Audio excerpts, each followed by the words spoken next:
जय माता की दोस्तों, कैसे हो आप सब। दोस्तों आप सभी का हार्दिक स्वागत है महाकाली भक्त ज्ञान यूट्यूब चैनल में। तो दोस्तों आज की इस वीडियो में मैं आप सभी भक्तों को बताने वाली हूँ, केवल 5 दिन माता काली को ये 4 चीज़ चढ़ाओ रोज़ अपने घर के मंदिर में। माता आपको सब बताना शुरू कर देंगी। जी हाँ भक्तों, आज मैं आपको इस वीडियो के माध्यम से 4 चीज़ें बताने जा रही हूँ जो आप अपनी पूजा में चढ़ाते भी होंगे, लेकिन इस तरह से नहीं चढ़ाते जैसे मैं बताऊंगी आप लोगों को।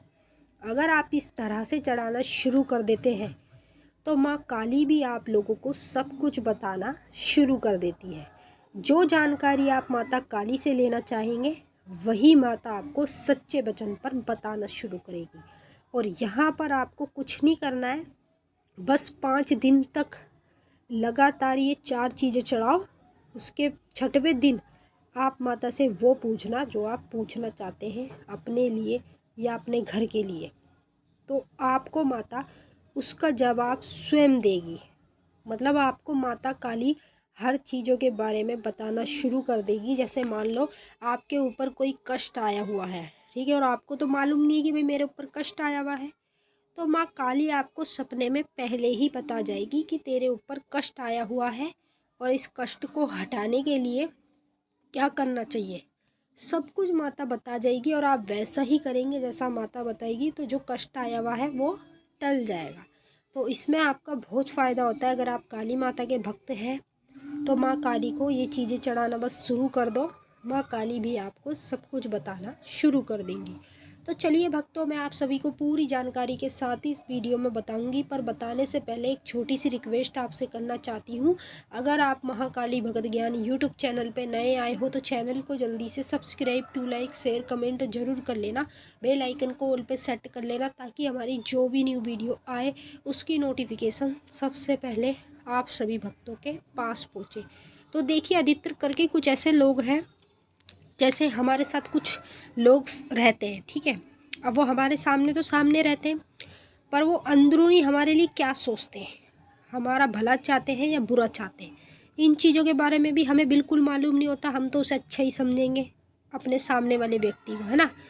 तो इस चीज़ से क्या होता है कि जब ये चीज़ें आप माता को चढ़ाओगे तो माता आपको एक एक चीज़ों के बारे में बताना शुरू कर देती कि जिस व्यक्ति के साथ तू रह रहा है ये तेरा बुरा चाहता है और ये तेरा बुरा करता भी है। समझ रहे हो, हर चीज़ के बारे में जानकारी देना माता काली आपको शुरू कर देती हैं जब आप माता काली को ये 4 चीज़ें चढ़ाना शुरू करते हैं अपनी पूजा पाठ में अपने घर के मंदिर में। तो चलिए मैं आपको बताती हूँ, ध्यान से सुनिए, वीडियो को लास्ट तक देखें तभी आपकी समझ में आएगा, वरना आपकी समझ में कुछ भी नहीं आने वाला है। पहली चीज़, ये 5 दिन तक आप पहले कंटिन्यू से करके देखो, फिर आपको खुद चमत्कार दिखेगा। पहली चीज़, आपको माता को अपने घर के मंदिर में सूखे गोले की भेंट चढ़ानी है, ठीक है। सूखे गोले की भेंट आपको कैसे चढ़ानी है, सूखे गोले को ऊपर से काट के 5 बतासे उसके अंदर डाल के और 10 लौंग डाल के उसको ऊपर से फिर दोबारा वैसे ही कर देना है जैसे वो साबुत था। कलावे से 7 बार बांध के माता की ये भेंट देना शुरू करें, ठीक है। दूसरी चीज़, माँ काली को मीठा पान चढ़ाना शुरू करें। अगर आप काली माँ के भक्त हैं तो मीठा पान माता को ज़रूर चढ़ाएं। तीसरी चीज़, माँ काली को आप लोगों को नींबू की बलि देनी चाहिए।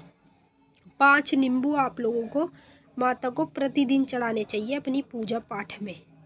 चौथी चीज़, आपको माता काली को अपनी पूजा पाठ में लौंग बतासे का भोग ज़रूर लगाना चाहिए, और लौंग बतासे के भोग के साथ आपको हरी इलायची मिश्री का भोग एक साथ लगाना चाहिए। तो ये 4 चीज़ें हैं जो कुछ लोग अभी नहीं चढ़ाते हैं तो वो चढ़ाना शुरू करें जल्द से जल्द। और जो लोग ऑलरेडी पहले से चढ़ाते हैं उन लोगों को भी मैं बता दूं, अगर आप चढ़ाते हैं तो किस तरह से चढ़ाते हैं। जैसे आप चढ़ाते हैं वो आपको आपका तरीका पता है, लेकिन मैं बता रही हूँ, ध्यान से सुने, आपको इस तरह से चढ़ानी है। एक कंडा लेना, ठीक है, उस कंडे में से थोड़ा सा टुकड़ा तोड़ लेना, तोड़ के उस टुकड़े के आपको छोटे छोटे मतलब पीस कर लेने, तोड़ के हाथ से छोटे छोटे पीस करके उसके ऊपर 2 कपूर रखना। कपूर को जला के और जैसी उसमें अग्नि आने लगेगी कंडों में, तुरंत उसके ऊपर सरसों के तेल डालो, 1-2 चम्मच तेल डालो सरसों का, अब जैसे ही आप तेल डालोगे तो अग्नि तेज बढ़ने लगेगी, जो कंडे हैं वो पूरे जलने लगेंगे। जैसे ही अग्नि बढ़ने लगती है, सबसे पहले 2 लौंग डालो, फिर उसके बाद से माता को ये सारा भोग चढ़ाओ। और साथ में लोटा भर के पानी का ज़रूर बैठो। जब ये भोग चढ़ा दोगे तो लास्ट में पानी चढ़ाना है। ये जो 4 चीज़ें मैंने बताई हैं, आप ज़्यादा से ज़्यादा कपूर के ऊपर चढ़ा देते हो या आम की लकड़ी पे चढ़ा देते हो, तो आपको ये जो 4 चीज़ें मैंने बताई हैं, ये कंडे की 11 पर ही देनी है। इस बात को आप समझ लो, ठीक है। और लास्ट में जब आप ये 4 चीज़ें चढ़ा दोगे तो माता का कोई भी बीज मंत्र बोल के आहुति देनी है आपको, काले तिल की, सिर्फ काले तिल की आहुति आपको 11 बार देनी है, 11 बार मंत्र को बोल के। अब मंत्र कौन सा बोलेंगे? आपके पास मंत्र तो माता का कोई ना कोई होगा ही, जो आप अपनी पूजा पाठ में इस्तेमाल करते हैं, वही मंत्र का इस्तेमाल आपको यहाँ पर भी करना है। मैं ये नहीं कहूँगी कि आप मंत्र को बदलो, मंत्र भी आपको वही इस्तेमाल करना है जो आप पूजा पाठ में पहले से करते हैं। अब मान लो आपने सब कुछ कर लिया, लास्ट में अपने हाथ में थोड़ा सा पानी ले लोटे का, 7 बार उसके ऊपर से घुमा के जोत के ऊपर से उसे धरती पर ही छोड़ दें पानी को, जो आपके हाथ में बचेगा। और जो बाकी पानी बचता है लोटे का, वो आप खुद पी जाए, ठीक है। इस तरीके से ही माता को ये 4 चीज़ें चढ़ानी चाहिए। मैं मानती हूँ आप लोग चढ़ाते होंगे, लेकिन इस तरीके से नहीं चढ़ाते जैसे मैंने अभी आपको बताया है, तो आपके समझ में आ ही गया होगा। अगर मान लो नहीं भी आया है तो आप मुझे कमेंट करके पूछ सकते हैं, मैं आपका जवाब ज़रूर दूँगी, पूरी जानकारी के साथ बताऊँगी दोबारा से, अगर आप कमेंट करके मुझसे कुछ पूछना चाहेंगे। तो अब हम आपसे फिर मिलेंगे नेक्स्ट वीडियो में, तब तक के लिए जय माँ काली, हर हर महादेव। माता काली, बाबा भोलेनाथ आप सभी की सारी मनोकामनाएं जल्द से जल्द पूरी करें। खुश रहें आप और आप लोगों का परिवार। जय माता काली। हैप्पी महाशिवरात्रि सभी भक्तों को।